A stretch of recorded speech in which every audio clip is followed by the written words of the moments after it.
জাতীয় স্বার্থের বাইরে গিয়ে কিছু আসন পাওয়ার লোভে কেউ পিয়ার পদ্ধতি চাইলে জাতীয় জীবনে ভয়ঙ্কর পরিণতি নিয়ে আসবে বলে মন্তব্য করেছেন বিএনপির স্থায়ী কমিটির সদস্য সালাউদ্দিন আহমদ।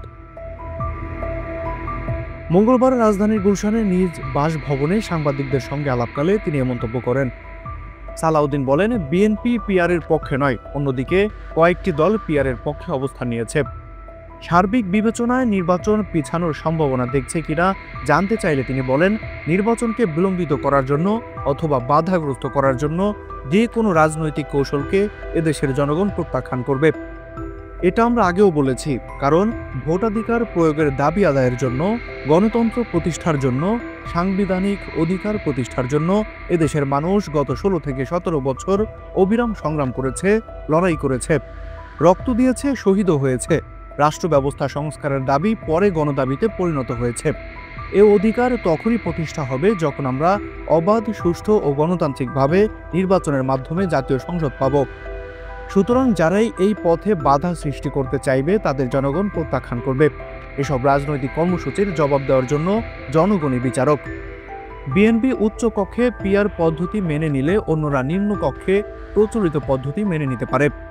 এ বিষয়ে বিএনপির অবস্থান কি জানতে চাইলে সালাউদ্দিন বলেন, আমরা উচ্চ ও নিম্ন সব জায়গায় পিয়ারের বিপক্ষে। সালাউদ্দিন বলেন, দ্রুত গণতান্ত্রিকভাবে নির্বাচন না হলে দেশে একটি সাংবিধানিক শূন্যতা সৃষ্টি হতে পারে। রাজনৈতিক দলগুলোর মধ্যে জাতীয় ঐক্য বিনষ্ট হবে, তখন পতিত ফ্যাসিবাদ সুযোগ নেবে বলে আশঙ্কা প্রকাশ করেন তিনি। তাদের হাত ধরে দেশে আঞ্চলিক শক্তি জড়িয়ে যেতে পারে, এটা কেন্দ্র করে বৈশ্বিক শক্তিও সুযোগ নিতে পারে। এতে জাতীয় নিরাপত্তার পাশাপাশি আঞ্চলিক নিরাপত্তাও হুমকির মুখে পড়তে পারে। 14 দলীয় জোট নিষিদ্ধের দাবি প্রসঙ্গে সালাউদ্দিন আহমদ বলেন, নির্বাহী আদেশে কোনো রাজনৈতিক দলকে নিষিদ্ধ করা আমরা সমর্থন করি না।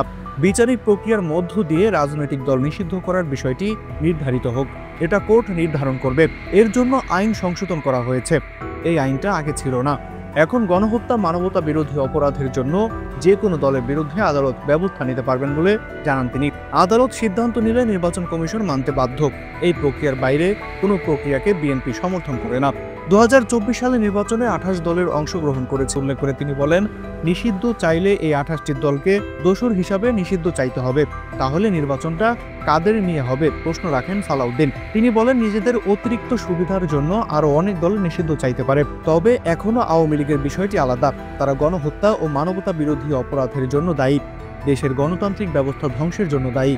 রাজনৈতিক দল হিসাবে আমরাই প্রথম আওয়ামী লীগের বিচারের দাবি করেছিলাম। গণহত্যা ও মানবতা বিরোধী অপরাধের জন্য রাজনৈতিক দল হিসেবে আওয়ামী লীগের একই অভিযোগ থাকে। গণহত্যা ও মানবতা বিরোধী অপরাধের জন্য রাজনৈতিক দল হিসেবে আওয়ামী লীগের বিচারের আওতায় আনার দাবি জানান তিনি। পাশাপাশি অন্য কোনো দলের বিরুদ্ধে যদি একই অভিযোগ থাকে সেটা আদালতে উত্থাপন করা যেতে পারে। আইন আগে ছিল না, এখন সংশোধিত হয়েছে, বলেন সালাউদ্দিন। মাহাদি হাসান বিয়ান, পিপল ভয়েস টেলিভিশন, ঢাকা।